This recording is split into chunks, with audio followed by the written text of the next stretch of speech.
May umuugong kasi si Senator Cheese daw, yung magpe-preside. May katotohanan po ba dito, sir?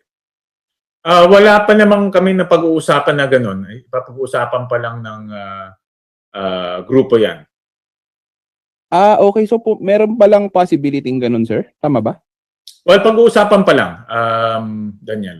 Nabanggit din po in the past no nung time pa ni nung Senate President si Tito Soto na banggit po na pwedeng pa-handle ang impeachment trial sa isang abogado na kasama po ng mayorya.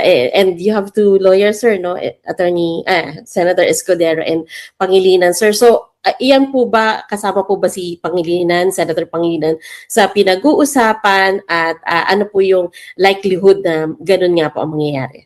Tama ka, no? Sinabi ni Senator Soto yun. At yan ang kasalukuyang pinag-uusapan.